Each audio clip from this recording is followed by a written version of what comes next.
Chapter 8 Long Roads. Are you saying my mouth is making promises my legs can't keep? The word spread like wildfire. Did you hear about the bounty? What bounty? The bounty. The bounty of the year. The bounty of the century. 50,000 caps dead. 100,000 alive. 100,000 caps. Imagine it. All for the head and pit buck of some stable dweller. A stable dweller? Yeah, security. Security? The mare DJ Pone3 talks about? Yeah, she's somewhere around Megamart. Are you going after her? Are you? The answer had been yes. As I watched through P21's binoculars, I saw them drawn by the promise of easy money.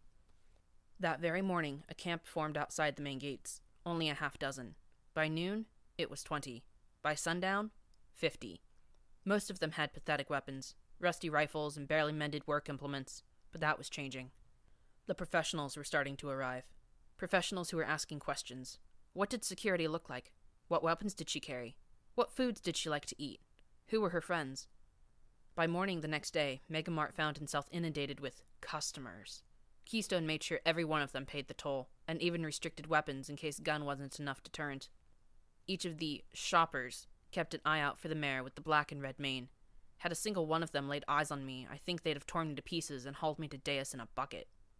Still, for all the watchful eyes, no pony seemed too interested in the four wastelanders and their Brahmin. Dressed in rags and cloaks, reeking of Brahmin droppings, their packs rattled with savage from all across Hoofington as they slowly crept north. Reaching the overpass, a gang of 10 stopped them. We're looking for security. Oh, security escaped last night. Didn't you hear? She was an Enclave agent. Cut her wings off to fool us all. The old buck leading the caravan of wastelanders cackled. Horse apples, spat another caravaner, the gray mare with crossed knives for her cutie mark. She's still in there. Security's from 10 Pony. Got enough money to buy the finders. They're finally making their move on the hoof. She's traveling with a Pegasus and an Earth Pony, the cream buck gang leader said as he glowered at the caravanners. Ain't no turkeys here, the old buck cackled again as the gang searched the packs. He was obviously telling the truth. Clearly none of the traveling ponies could be hiding wings beneath their dusty robes and cloaks. The leader of the 10 looked at his fellows. Yeah, well, we think security might try and sneak out. Shit, ya caught me, the left head of the Brahmin muttered. The other head gasped. You're security? You fucker. What'd you do with Hank? A few of the bounty hunters snorted at the two jabbering heads. The leader looked at the remaining buck and mare. You, get over here, he demanded briskly of the mare. Get over here and get those rags off. Don't you lay a hoof on my girl, the green olive buck glared, his eyes drilling into the leader. His wild black mane rose in a mad tangled ridge from brow to tail. A trio of varmint rifles fixed on him, making him bristle, but step back. The purple mare gave a coy giggle. Oh, don't worry, hun. I'm sure they'll be gentle. She wiggled out of the robe, revealing a petite body dressed in frilly, if slightly worn, lingerie that covered both flanks and back legs. Quite a cute mare, if you overlooked the male bits between his haunches. He fluttered his lashes at the leader. Happy? The 10 immediately lost interest and returned to looking at Megamark, scrambling as they realized 3 more caravans were leaving for 3 other directions. The caravan continued north, laughing and sharing jokes. A few miles beyond the overpass, the 2 ponies following them turned back. I never thought I'd be glad to see Pony Joe's again. As our caravan walked behind the back of the donut shop, I glanced behind us once again before cackling with glee. You caught me. You nearly made me laugh, I said fondly to Hank and Tony. I do stand up, the Brahmin's left head said with a chuckle. Bottlecap smiled fondly as she reached back, looked over the crossed blades, and then carefully peeled off the cutie mark decal, spitting it into the garbage. Are you sure you won't keep the disguise a little longer? Bonesaw didn't really have much to remove from himself, as all his disguise entailed was his robes, so he helped me pull off the wiry black hair that had been stuck to me with wax. Folks need to start spotting security somewhere other than at Megamart. If they think we're still hiding there, sooner or later they'll try and storm the place or burn you out. If I know DJ Pone3, soon as I plug a raider, he'll be all over it. Plug a raider, 'cause killing them was a joke. I really was that callous. You're lucky you've got such a puny horn. Never would have been able to cover it otherwise, Bonesaw said as he magically yanked the clump of hair-coated wax off my brow. I frowned, feeling a little hurt. My horn isn't puny. It's barely bigger than a foal's, he cackled. I feigned an injured yet dignified expression. It's not puny. P21 removed all his Wastelander garments, frowning as he glanced at me with a small, almost amused smile. Bonesaw, does the size of a unicorn's horn have any indication of their magical prowess? Because, Blackjack, I have to admit that I've never seen you do magic before, P21 teased. The wrinkled old buck rubbed his chin thoughtfully. My horn isn't puny. I just wasn't taught any magic, that's all, I said defensively. I was supposed to learn spells once I took over from Mom. Okay, that was a lie, but it was the best excuse I could manage. The truth was that I couldn't really do magic. Oh, I could levitate guns and swing batons as well as any unicorn, but my telekinesis was hardly all that impressive. In medical, they concluded that my magic hadn't fully developed yet. I still had bad dreams of spending hours with Marmalade trying to summon magic hoof cuffs or cast a stunning spell. Trying to get interrogation spells to work had been an absolute nightmare, particularly when my mom decided that it might help if she demonstrated them by using them on me. Having your mother dig through your porn stash was bad enough, but having her dig through the memories of how many times you put yourself on the breeding queue, and having her critique your performance and offer suggestions? P21 was looking at me in concern. Blackjack, you okay? Yeah. Oh, goddesses, was I really becoming that much of a basket case? I didn't freak out, did I? Well, he gave me a definite smirk. Oh yes, he was really smirking. That was a blackjack kind of smirk, instead of a sullen P21 smirk. It seemed like you were turning pretty interesting colors under that paint job. Ugh, leave the mental patient alone, I countered, but I was glad I wasn't thinking about Mom recommending I raise my hips. Goddesses, I was thinking it again. Groaning, I fished around for any other topic I could think of. Hey, Bottlecap, are ponies like Deus common in the wasteland? She took out a bottle of mildly radioactive water. No way you'd waste filtered stuff for washing. And started scrubbing the gray paint off her hide. There's always been reapers around Hoofington, but most aren't as strong as Deus. When you become a reaper, they do something to you, make you stronger and tougher. But the oldest reapers, like Big Daddy and Deus, have potent internal healing talismans and the like. The only ponies that come close to challenging their firepower are the Steel Rangers. Oh? Why is that? I asked as I peeled off my Cutie Mark decal and started scrubbing off my olive paint. For some reason, wearing it made me twitchy. I liked seeing my ace and queen of spades. Then I glanced over at P21's male symbol and 21 dots before he covered them up with his saddlebags. What would his cutie mark have been? A book? A candle? A stubborn jackass? Steel Rangers have the Iron Mare Naval Station. The HMS Celestia is tied up there. If they get the guns working on that ship, they'll be able to lob shells across half of Hoofington. They've got numbers and ammo, and they're stocking up on every single missile they can get their hooves on. Bottlecap looked to the east, but highlands to the north and east of us blocked our view. Most Steel Rangers just worry about stockpiling weapons and technology from the past. I'm pretty sure Star Paladin, Steel Rain, plans on something bigger. Fortunately, the Reapers love to pick fights from the east, and the Enclave has them bottled up from the south, leaving them mostly stuck in Iron Mare. You think they're going to try and take over Hoofington? P21 asked. Bottlecap chewed her lip. Elder Crunchy Carrots? Never. But Elder Crunchy is growing increasingly old and feeble, and I think Steel Rain would just love to show Equestria what the Steel Rangers can actually do. Unfortunately, the Enclaves have similar feelings. If they go to war, a whole third of Hoofington might be lost. I frowned as I scanned the skies. Speaking of the Enclave, where is Morning Glory? She left before us. She should be here. I glanced behind me at the door to the donut shop. No, she wouldn't have actually gone inside. I walked to the back door and carefully opened it, expecting a wash of pure nausea. Instead, all I smelled was hot air. DJ Pone3 played calmly from within. Inch by inch, I opened it and peeked inside the kitchen of horror, only to find... it's clean. Well, clean in a figurative sense. The industrial mixer had been removed. The ovens and food preparation surfaces were so clean they sparkled. The bodies were all missing. Some pony had come by in the last day or two and scrubbed away every sign of atrocity.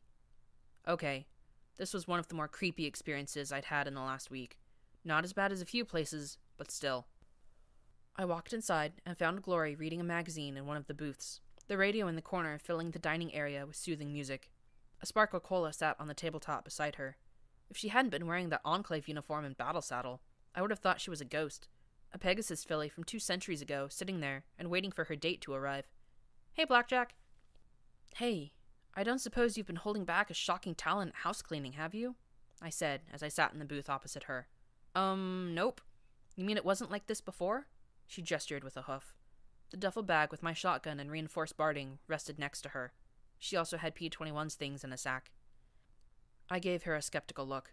This was a raider nest. You saw how they lived. This place should have bodies for decoration and guts for streamers. Fuck, did I really say that? I took a deep breath, feeling my head start pounding. Some pony cleaned this place up. Well, it wasn't me. I've been waiting all morning. she said with a little smile, gesturing at some empty bottles of cola next to her. There's running water in the sinks, but I think it might be radioactive. You should have P21 check in the ladies' room. There's a locked first aid kit in there, she sighed, propping her hooves under her chin as she looked back down at her scientific Equestria. Though why any pony would lock up emergency medical supplies is beyond me. It does seem counterproductive, I agreed, then went out to tell the others they could come inside. P21 went right to that locked first aid kit. The bathrooms were much more effective at removing the rest of the paint, even though Glory was right about the radiation. My eyes started to twitch, and my vision turned distinctly more amberish. Minor magical radiation poisoning for sure. No patch and purge special this time. I left the bathroom decidedly cleaner, went to the duffel, and sucked down a pack of Radaway, enjoying the tangy orange flavor. They could have bottled this stuff. Then I put on my new and improved, and heavier, armor. It certainly felt much more substantial. There was also a reinforced helmet made in the same blue and gold motif. I could feel the plates sewn inside. Hopefully it would prevent more Blackjack got blown up within an inch of her life mom. Some pony had sewn the Crusader patch on the left flank of my barding, right below the word security. It may have been dingy, but seeing the little gold filly pawing defiantly at the air made me smile and choke up at the same time. Somehow I'd pay back the Crusaders as well. The faction every pony forgot about deserved help the most. Stepping out, I saw Morning Glory talking with both Bottlecap and Bonesaw. I hung back, pretending to be interested in Glory's scavenged magazines. Once the slides are prepared, please see they get to Dr. Morningstar at the RDSP with my notes. I'm sure he'll be interested in more. Let him know I'm traveling with Blackjack. You could just take them yourself, Bottlecap pointed out. It's hazardous, but Keeper's caravan goes by the skyport every 2 weeks. Glory looked over at me with a small smile. Well, as terrifying as it's been, I think I'll stay with Blackjack. She saved my life, and she's trying to do the right thing. Maybe I can find more samples, too. Aw, watch me blush. Well, glad to have you with us, I said, and I meant it. She was a little literal, but she'd seen a lot of the same horrors I had, and hadn't fallen apart nearly as badly as I did, and she could fly. Her enclaveness was certainly concerning, but I was convinced her heart was in the right place. Once everything was squared away, the three of us headed west towards Weather Monitoring 4, the broadcast tower a handy landmark. Now that I had shed the disguise, I felt a definite twitching between my shoulder blades. I also felt good. Maybe it was just the day of downtime not killing any pony, or Glory's vote of confidence, or just the fact that I'd run into Deus and come out alive. So did your brains tell you anything? I asked her, half teasing. I figured any pony after my head would show up as red on my EFS, but the only hostiles in these woods were bobbing bloat sprites. Yes, the radar sample had numerous lesions in the frontal lobe. She caught my, I'm not a smart pony, remember? Look, and coughed. The fronts of their brains were full of little holes. It looked almost like a sponge. See? Translate smart into stupid, and I had no problem following along. The front of the brain is where most of your impulse control and long-term decision-making happen. You'd probably see the same thing with Blackjack's brain, P21 said, grinning at me. I did all I could not to say a word, feeling my heart throbbing in my ears. So what do you think causes it? He continued, not noticing my discomfort. There's lots of ponies that live in the wasteland who manage to stay sane. Sure, they might kill us anyway for a mountain of caps, but that was sane. Some bacteria or virus, I think. The decay is progressive. Likely it takes months or years for full psychological breakdown to occur. Given that raiders are so aggressive and cannibalistic, they might spread it through eating infected ponies, she replied. The Enclave reports that there's something down here that turns all ponies into raiders, but we've come across plenty that aren't. The slaver brain was perfectly healthy, no lesions at all. She looked positively ecstatic. More samples are needed, of course, but the Enclave can get that. If I'm right, once they lock down the source, they can work on a treatment. Imagine a wasteland with no more raiders. That just leaves radiation, ghouls, bandits, killer robots, slavers, P21 listed. I gave him a little shove. Taking raiders out of the equation would go a long way towards making Huffington a safer place to live. He was right. But if she was right and the Enclave could come up with a cure, I'd sure be happy. Then they could just do something about those clouds. While I wasn't exactly thrilled about resting at the weather station, I knew there was food we'd left behind, and unless the robots rebuilt themselves, we should be safe. By the time we reached the station, the rain had started to pick up and turn the ground into mud soup. We slipped back into the reinforced structure, and I carefully and respectfully cleared out a room for us to use. I might not have been up to burying dozens of skeletons, but I didn't have to toss their bones around like garbage either. I levitated some mattresses over, and we got settled in for the night. Have I mentioned I hate being bored? I levitated some mattresses over, and we got settled in for the night. Have I mentioned I hate being bored? I had one little curiosity sitting in my bag. Slowly, I pulled out the glassy memory orb I'd received from the broken gazebo beside the lake.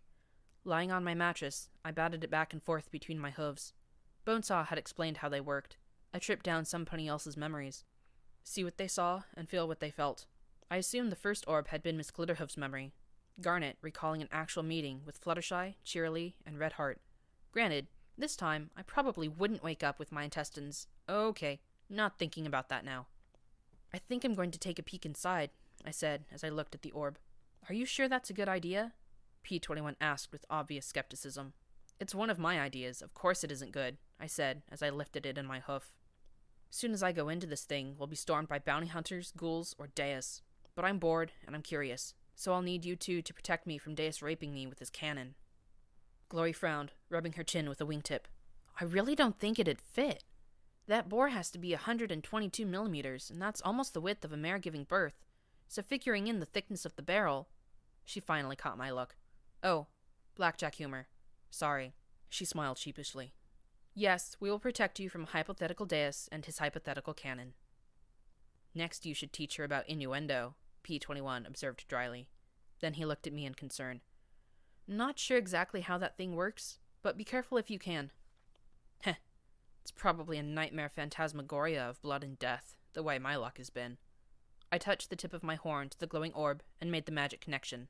The world faded to black. Stars.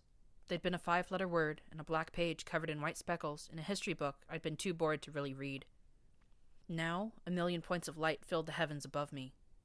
That was nothing compared to the moon, luminous and white like a polished bottle cap. Ugh, had I just used junk money to describe the moon? I had no poetry in my soul. The lake before me looked as if it were a piece of the night sky.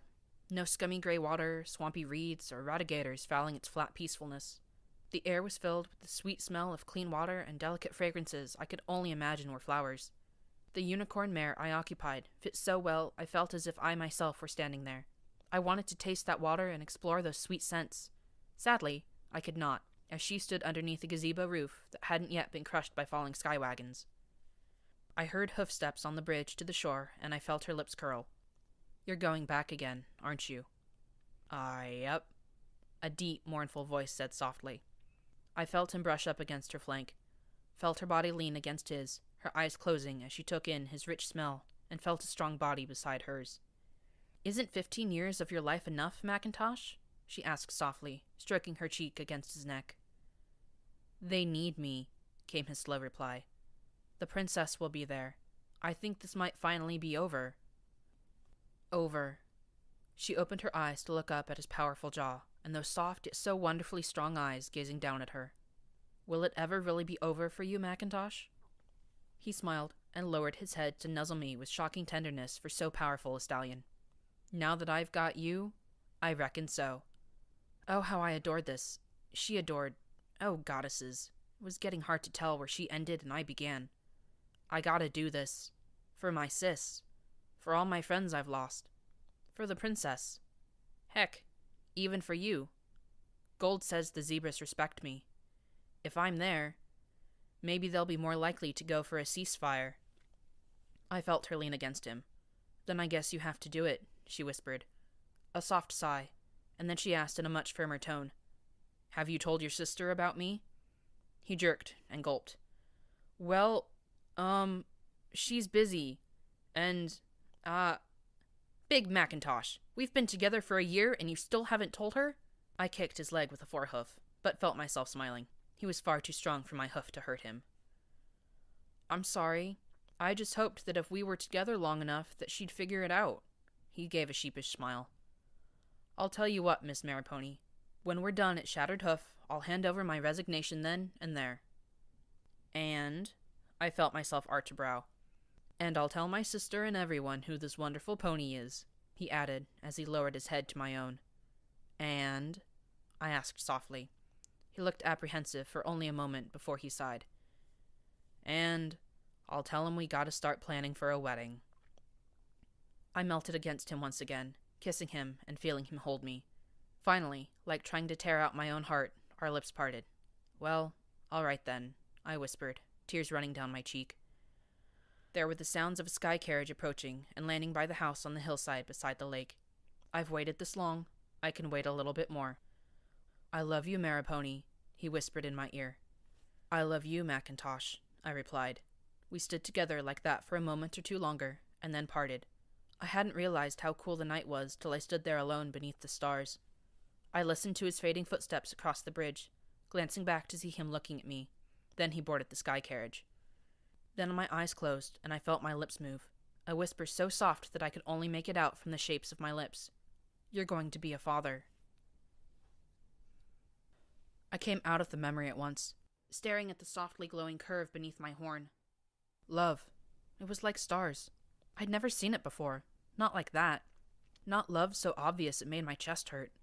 Glory and P21 looked at me in concern. Are you all right, Blackjack?" P21 asked. Was I? I had no idea. Could I do anything without having my brain or emotions wrenched in an entirely new direction? I sat up, trying to sort my emotions into the correct holes. "Who is Macintosh?" I asked, looking at both of them. "Did you sleep through all your classes?" P21 asked with a still concerned frown. Big Macintosh was the hero of the Equestrian army. He never became an officer, but he was pivotal, right up to his death at the Shattered Hoof assassination attempt. Assassination? Suddenly, I remembered old Haas's journal entries at the flooded field farmhouse.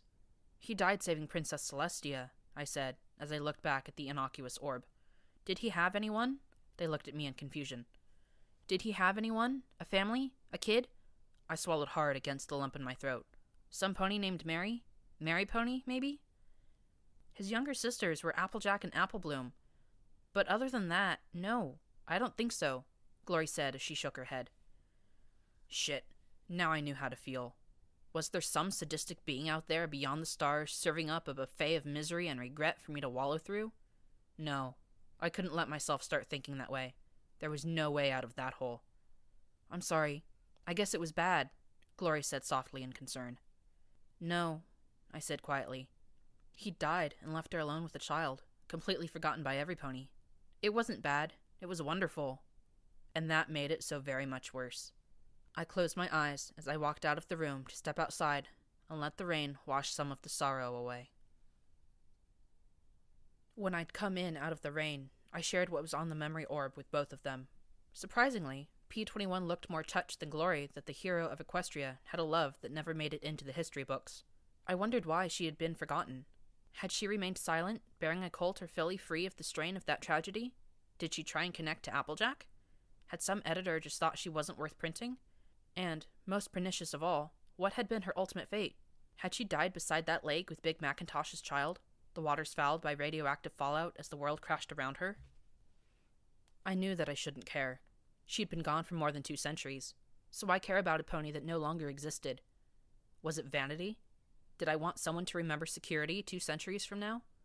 Was it loneliness, now that my world had gone from a stable of a few hundred to less than a half-dozen ponies? And was I desperate to connect with some pony good? Some pony that could teach me about positive things in life?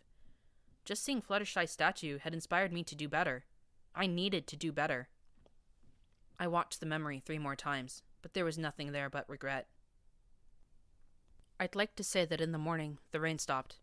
Actually, I'd like to say the rain stopped, and for the first time I saw the moon and stars, and maybe the sun too. The reality was, the rain slacked up enough to travel, but drizzled enough to turn everything into wet muck. We were north of Ironshod R&D, but I wanted a good look around with P21's binoculars. A hill rose to the west, and I guessed that we might be able to see the Sunset Highway from the top. It'd be nice to find out just how many bounty hunters were on our trail. The slope wasn't anything terrible, and it was covered by patches of yellowing grass and thorn bushes. Still, the saturated ground sometimes slumped alarmingly under hoof as we made our way upwards. My pip-buck mapping tool chimed. Hill 255. Suddenly, there was a metallic groan beneath us. The entire hillside started to slide out from underneath our hooves. Glory took to the skies as I wrapped my magic around P21's leg and we scrambled to the side. To my amazement, a vast metal shape turned over as it breached the water-drenched surface. Slowly, it came to a stop behind us, and I stared at the mud-slathered turret of a 200-year-old tank. Around it and beneath it, Poking from the slumping mud were dozens of rotten bones freed from the earth. Slowly, I swept my eyes across the field to the west of us. There rose the mountains, stark and sheer. North lay the lake. Was it my imagination, or could I see the tiny remains of a gazebo from here? South, I could make out the many wings of the Fluttershy Hospital. But immediately south and west lay only battlefield. Even 200 years hadn't obscured the battle lines. Armored skeletons lay next to strangely graceful zebra weapons. I made out one large glowing crater southwest of the hill. It wasn't alone. Small lakes and ribbons of contaminated water lay everywhere. Even atop the hill, my radiation scanner ticked softly. A ring of concrete crumbled at the top of the hill, and I could make out something spray-painted on it. Take care of... But the rest had been lost to time. Taking out the binoculars, I scanned the terrain behind us. Wow, there's a lot of folks between here and Manhattan. I could see them moving like bugs along the 2 lines of asphalt between the Boneyard and Megamart. South of us, there seemed to be quite a few wandering eastward from the clinic. Past the clinic, though, it looked like most of the road was abandoned. I made out a few large rectangular buildings beside the winding highway. I smiled a little. I think if we just skirt around the Fluttershy clinic and keep our heads down, we might be able to get past. Then I noticed P-21 wasn't listening as he looked down at the tank. P-21 rubbed his chin thoughtfully with the hoof as he looked at the wreck now lying on its muddy treads. Think we could get this working? You want to fix the tank? It's a 200-year-old relic that's been buried upside down in a hill, I said incredulously. Then I blinked and looked at Glory. Think we could get it working?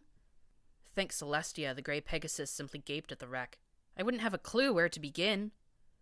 Leaving the wreck and visions of rolling along in an armored war machine behind, we picked our way south. The Pitbuck mapping function just labeled the entire battlefield as No Ponies Land. Given the number of decaying zebra weapons and sets of armor, I'd say it was accurate. I clicked on the radio, glad to have the music to cut some of the gloom. We didn't have to wait long before the DJ. Bottlecap had finally explained what a DJ actually was yesterday. Came on. Can't beat Sapphire Shores for sass and spunk.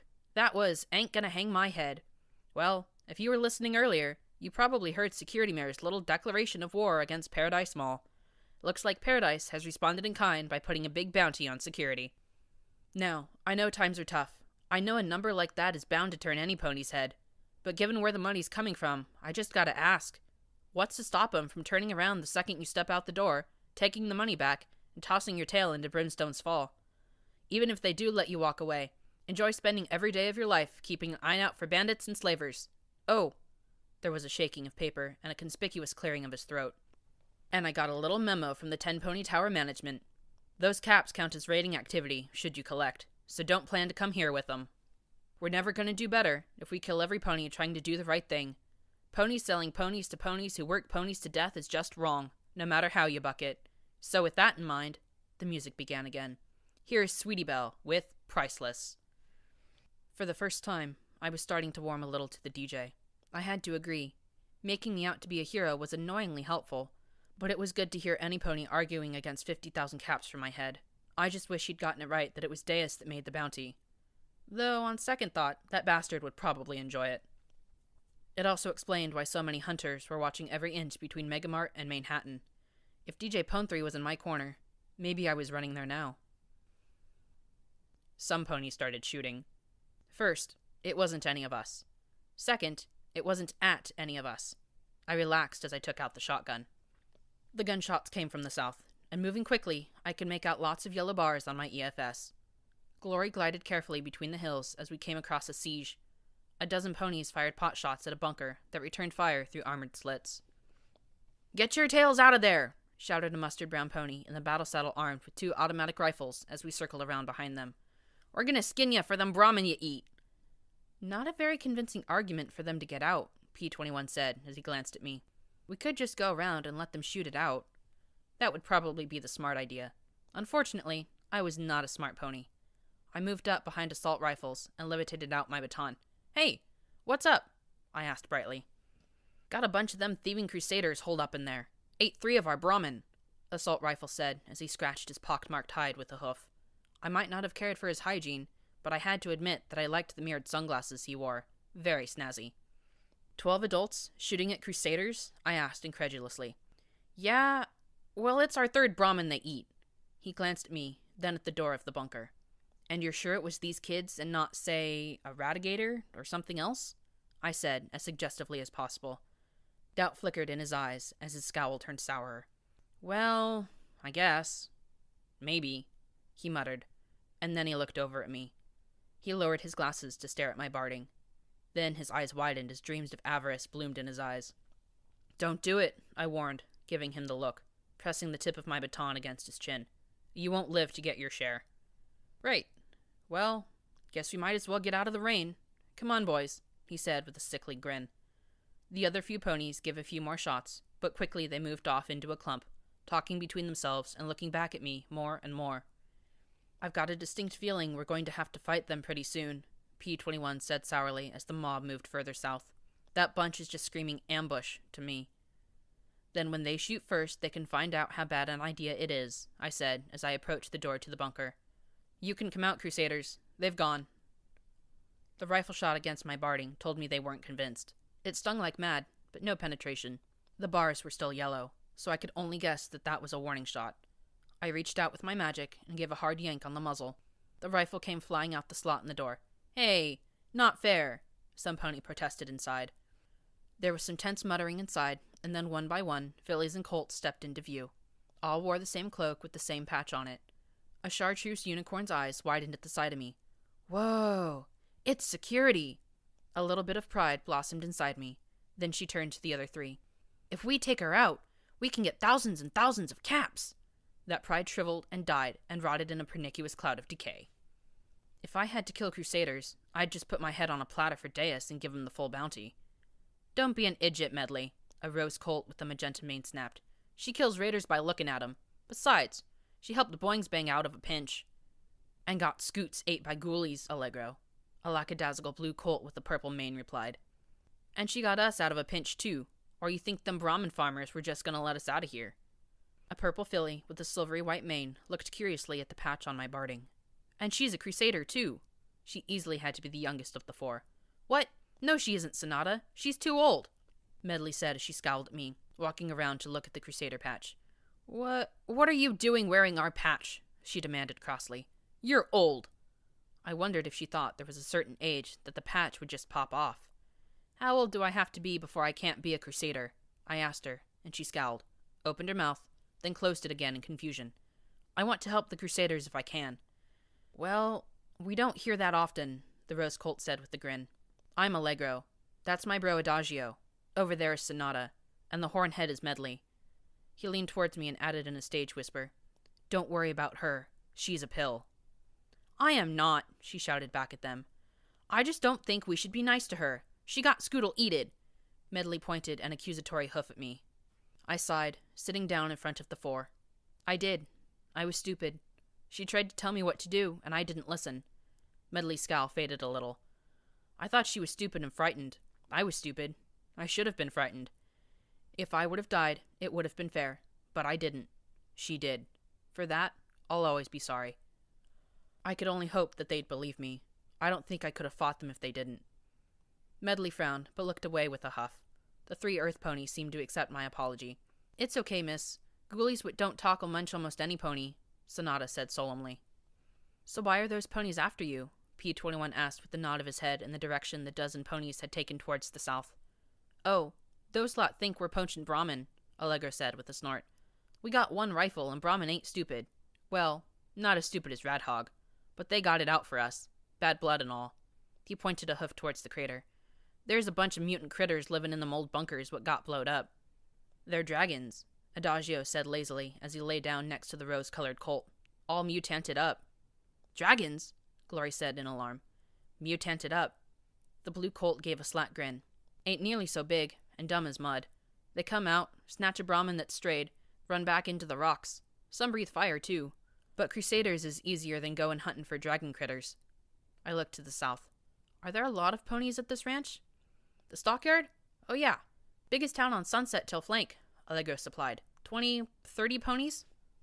I didn't want to have to add 20 or 30 ponies to my list. I looked at P-21 and Glory. He sighed. You want to go dragon hunting, don't you? If we don't, we might have to shoot our way through a whole bunch of ponies.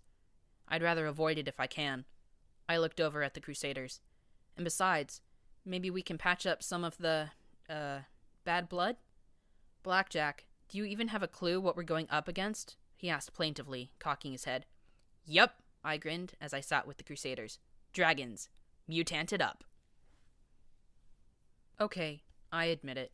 I had no idea what I was facing. I didn't know how tough they were or how many of them there were. All I knew was that for a change, I had an option to help ponies instead of shooting them. That was what I was going to do. I didn't want to die. I just wanted to do the right thing. If these dragons turned out to be sentient and starving with a pitiful sob story, well, then I'd want to die. Till then, the cave the dragon mutants lived in was a crevice in the ground that I almost fell into before spotting. Just to the south stretched the pasture lands and their Brahmin. I could make out a few ponies with rifles, but either they hadn't seen us or weren't that fussed about us being on the north edge of their land. I loaded the shotgun with a drum of slugs and a second drum with black needle rounds and orange explosive rounds. I had no clue how tough dragons' hides would be. Just another reason why this was a bad idea. I was going anyway, of course.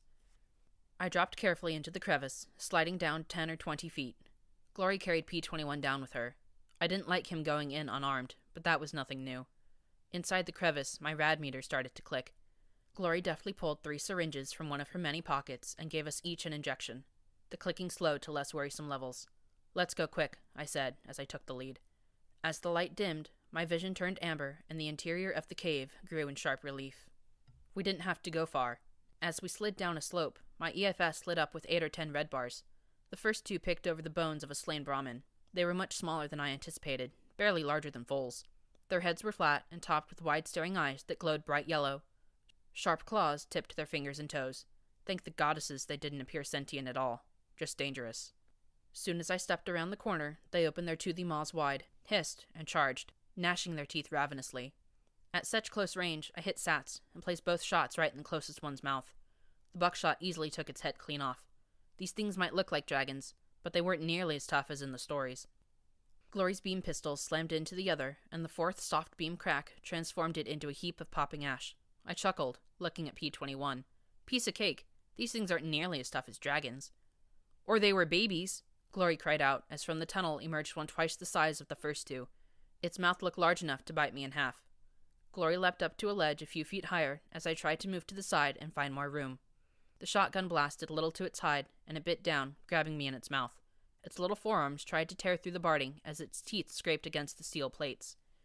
Stop chewing on me, I yelled as Sats recharged, and I swapped out for the baton. I levitated it right above the thing's head and targeted 4 blows, then released the spell. As resistant as the mutant was to bullets, its neck smashed just fine. On the 4th strike, something in the dragon mutant snapped, and it fell into a twitching heap. Unfortunately, more were coming up the tunnel. I swapped drums, mourning the damage the specialty rounds would do to the weapon. Then I noticed P-21 sneaking closer to the dragons and tossing 2 mines out in the middle of their path. Why was he carrying mines?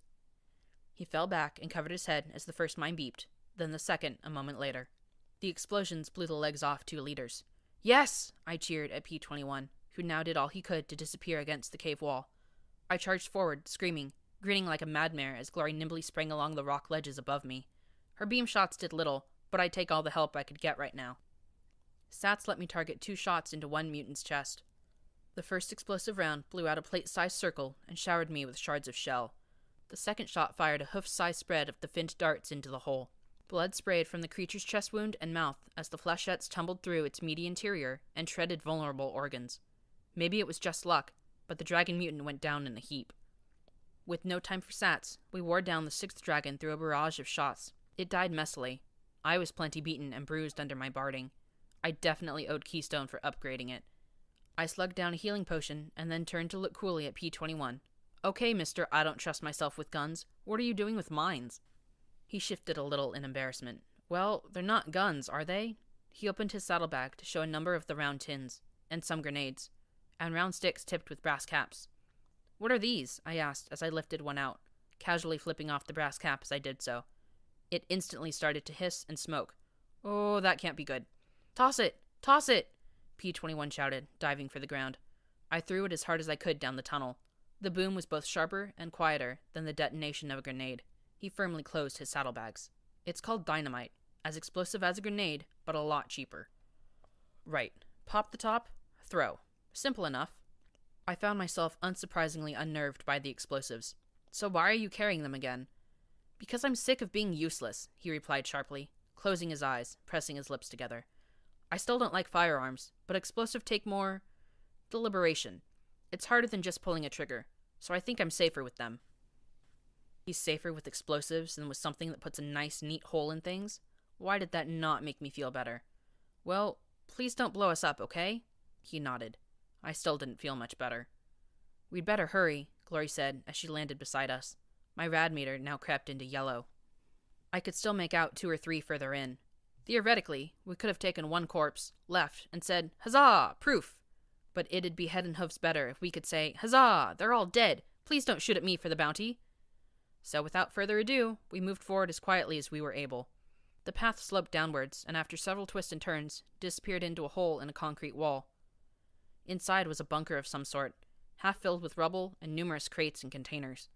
Most of them were all manner of smashed, but a few looked intact. Of more immediate concern was the beast charging at us. Glory immediately took to the air and began strafing maneuvers while I stepped forward with sats ready. Then I noticed a stick of dynamite fly over my head and directly into the path of the mutant dragon. My mane rose on end, but the detonation sent the charging monster sprawling on its face. I glanced back at P-21 with a wide-eyed look. Clearly this would take a lot of getting used to. With sats, I finished off the torso. I winced at how loose the feed felt as I reloaded. Some of my luck must have rubbed off on Glory, because one of her beam pistols nearly incinerated the remaining dragon mutant. She landed beside me. That it? No, actually it wasn't. There was one red bar remaining in the room, but all that lay in the direction was a big heap of rubble. Then I cocked my head and groaned softly. Ah, fuck me. The rubble shifted and rolled, and from behind it stirred a gray shape even larger than the ones we'd finished off. I watched in horror as it climbed out of a depression in the floor. This was clearly much more dragon than mutant. The creature's back legs had atrophied almost to nothing, but its swollen forelimbs were more than capable of dragging its hulking mass over the ground. It let out a mindless shriek and opened its maw wide to spray flame across the 3 of us. We managed to jump behind the cover of some storage crates, but there was definitely some scorched mane smell in the air. Okay, beam guns? Shotgun? Explosives. What sounds best against the dragon? I said, looking from one to the other with wide, bulging eyes. I don't think I have a bomb big enough. Even all my bombs, P-21 shouted. It was crawling towards us, making the bunker shake and sending rocks and pebbles raining down on us. I looked up. The ceiling was a mess of cracks and gaps. I grinned. Want to do something stupid? P-21's mouth hung open for a second. Sure, why not? He said, throwing his hooves up in a shrug. Use those explosives of yours to bring the roof down. On top of us? Glory said, her eyes wide with shock. There's more of him than us, I pointed out, as her brows furrowed together. P-21 looked at where the cracks snaked down the walls. I'll need some time. These bombs will have to be deliberate. He reached into his barding, drew a syringe of Med-X, and jammed it into the side of his leg through the brace straps. Then he sighed and pulled out a magazine? You're reading now? I shouted as I saw the dragon was coming after us. The magazine seemed to have something to do with explosives. I am if you want this to work, he shouted, not taking his eyes off the diagrams of the article. Keep it busy! I love when a plan comes together. Let's do this, I shouted, and ran out to the side, ejecting the drum with explosive rounds, snagging it, and taking out an empty drum. As I raced ahead of the spewing flame, a stream of green-banded rounds slipped into the drum. I saved sats and shouted, Go for the eyes, Glory! I went for everything else. I began to fire the green rounds. They didn't penetrate in the slightest. Instead, green gunk split over its limbs, then flared bright green and sank through the thick hide. The dragon lurched, now looking a bit ill as the toxic rounds went to work. I had no idea if their effect was cumulative, but it seemed to slow and disorient the beastie as P-21 raced around the edge of the room. Hey! Hey, dragon! Hey! Yo, ugly! I shouted, and shrieked as I kept light on my hooves. Glory buzzed around, her battle saddle strafing him with little effect. The dragon's mouth opened wide, and she tucked almost into a ball to avoid being bitten in half. Me? I had to worry about a tail thicker than I was snapping out and sweeping around. Unfortunately, even though I dodged it, it created a wave of debris that swept me off my hooves. Come on, P-21! Blackjack! He shouted from the crevice leading out. I dared to take my eyes off the dragon long enough to see the dynamite he'd stuff into the cracks. Get out, Glory! I yelled as I focused my horn. Trying to flick a brass cap off a stick of dynamite from across a room while a dragon wanted to pult me wasn't exactly easy. I holstered the shotgun and raced around the perimeter of the room ahead of another massive tail sweep. Every cluster of dynamite I passed, my magic swept out and popped off a half-dozen caps. The debris carried by its tail caught me just as I finished arming the last row of caps. Knocked off my hooves again, I rolled along with the dented crates and hunks of mutant dragon spawn. Boom, boom, boom, boom. Suddenly, air filled with dirt and rock as the cracks gave way and the other half of the bunker fell in. I found myself crouched in the tiny gap between a block of concrete rubble and a heavy steel crate. Clouds rolled overhead and rain trickled in. A half-dozen farm ponies poked their heads over the edge, looking down at me, laughing like crazy. Then the dragon got out. Okay, not completely out. I should have been clued in when I saw it slept beneath those armored crates, but it was definitely not going to stay pinned long. P-21! Grenade! I yelled as I roasted my hooves. Ooh, not steady. No time for that. I hit Sats, but this time I queued up a little improvisation. The first attack involved a 6-foot piece of rebar. I had so much radiation poisoning, my vision was perfect, and the jagged metal pierced its eye like a knife. Streaming yellow mung immediately spurted out as the second attack triggered. P-21 pulled out a grenade and tossed it towards me. I flicked off the stem of the grenade and magically plunged it deep into the eye. The blast covered me head to toe in mutant dragon eye gunk. It also didn't kill the dragon. Of course it didn't fucking kill the dragon. Die! Die! Die! I screamed as it worked itself free and I charged towards its snapping head. Luck kept me from being bitten in two as it spasmed. I leaped into the hollowed-out eye socket and jammed the muzzle of my shotgun into the tiny bloody hole in the back of the eye cavity. Round after poison round deposited the toxin directly into its brain. It reared up, clawed at the wound, then gave one last shudder and collapsed. Slowly, I stepped out of the dragon's skull. Blood and yellow vitreous fluids dripped from my security barding. My eyes glowed like mining lamps as I looked up at the farmers and crusaders with a wide grin. Now who wants to try and collect that bounty? I yelled up at them, waving my streaming shotgun overhead and laughing wildly into the rain. There weren't any takers. Honestly, P-21 could have finished me off with 3 hooves tied behind his back. The dragon, curiously enough, had been the source of the radiation in the cave. Seems crawling into the irradiated body cavity of a dragon was as smart as climbing into a barrel full of magic waste. When I emerged, I was radsick. Oh, sweet Celestia, I had radiation oozing out of every hole. I felt like I could piss balefire at that moment. I wondered if it'd be better to just keel over dead or try out ghouldom. Fortunately, Stockyard had their own medic. Okay, she was a vet. At this point, I'd take medical care from Deus. Her local remedy of Brahmin milk, Radaway, and Radex, along with the healing potion, did the trick. Okay, it got me off death's door, and stopped the more embarrassing side effects of radiation poisoning before I was shitting myself. A plus. Really. I was also fairly sure that once word of this got around, I wouldn't have to deal with swarms of poor desperate ponies. I really didn't want to deal with killing poor desperate ponies. Sweet Celestia, please don't make me have to kill poor desperate ponies. Roundup, the buck with the assault rifles from earlier, was apparently the leader of Stockyard, and gave some mutters of thanks, along with some apologetic-sounding words to the Crusaders. Then he told me to leave. Given that he wasn't trying to shoot me in the back, I considered this a fair trade. I did make one small demand. I took his snazzy mirrored sunglasses and slipped them over my glowing eyes. "Thanks, boss," I said, as the 7 of us continued down the road. Then she was like, "Die, die, die!" And the dragon was all like, "Roar!" And she was all, "Who wants some?" And they were all like, "Not me!" And that was so awesome! Sonata shrieked as she bounced in glee around me on the tips of her hooves.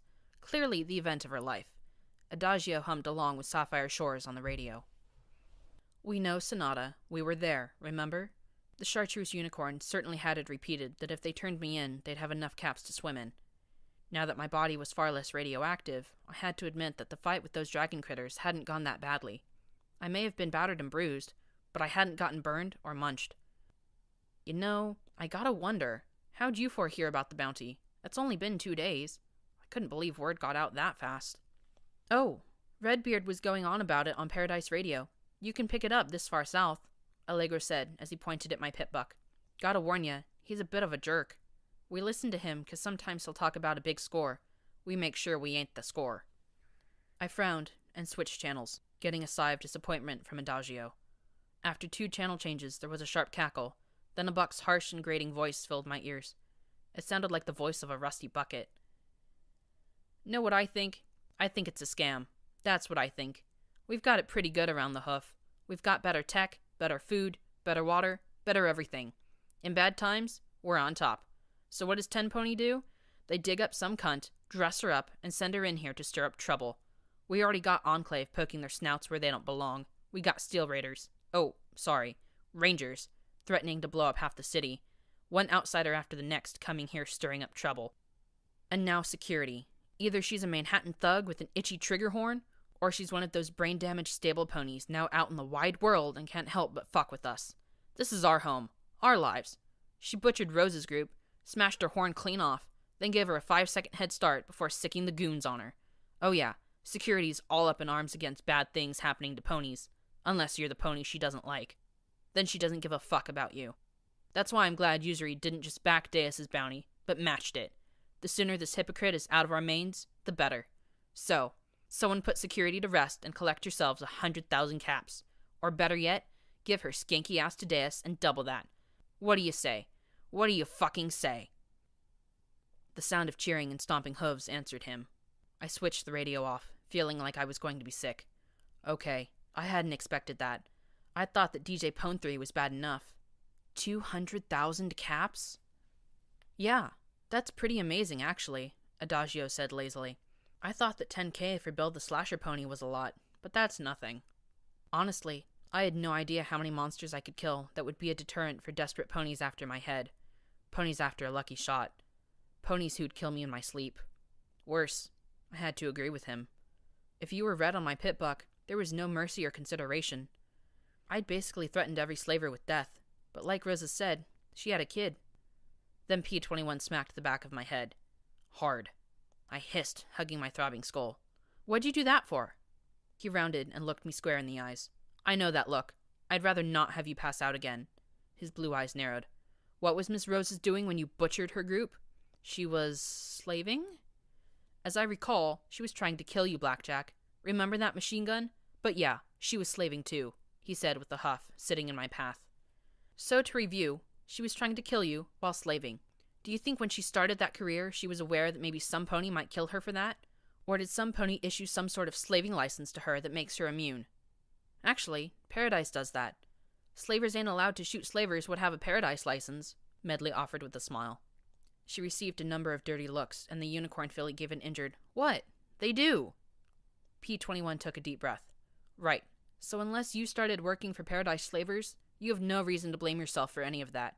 You are not responsible for the grief and blood that others bring on themselves by being greedy, cruel, or stupid. I don't want to kill ponies that just want a better life. I do, especially if the way they're trying to get that better life is by killing my friends, he shouted at me. Any pony that takes a shot at us has forfeited any right to live, Blackjack. You have got to learn this. No, I shouted back. I can't do that. I can't kill some pony just because they're red on my pit buck. I took a step back, trying to get my heart and breathing under control. If some pony comes after me, I kill them if I have to. If I can get away, or scare them off, or something. Red is dead can't be my first option, P21. He covered his face with his hoof, shaking his head. When he lowered it, he wore a small smile. You are absolutely amazing. You know that? Comes from being stupid, I countered lamely, pawing at the cracked asphalt with my hoof. So, I'm your friend? I gave the smallest smile of my own. He coughed, eyes going wide as he rubbed the back of his head with a hoof. I don't know a word for a pony that drives me crazy with her stubbornness and refusal to use basic common sense. If that's a friend, then that's exactly what you are. I heard a crunch and looked over at the Crusaders in glory sitting in a row. Allegra had pulled out a box of 200-year-old stale popcorn and munched it. The Pegasus was red from ear to throat as she stared at us. Kiss her already, Medley shouted. We glanced at each other and I started to laugh as P21 stammered and then snapped. Oh, shut up. Somehow, that made it all the funnier. So, I finally had a friend. I wondered if I'd ever get a chance to tell Watcher. Medley shrieked as the buck plowed into her over and over again. Sonata just whispered with every shove as she took it like a broken doll. Adagio curled up as he was stomped again and again till bones cracked, skin split, organs spilled. Allegro tried to fight. Out came the knives as they started to carve him into pieces. Glory screamed as they pulled her wings clear off and then fell over in a bloody heap as they proceeded to mount her as well. P21's severed head lay beside me as he muttered, Should have fought him, Blackjack. Them or us. I screamed as I felt Deus pin me beneath him and with one shove rip me in two.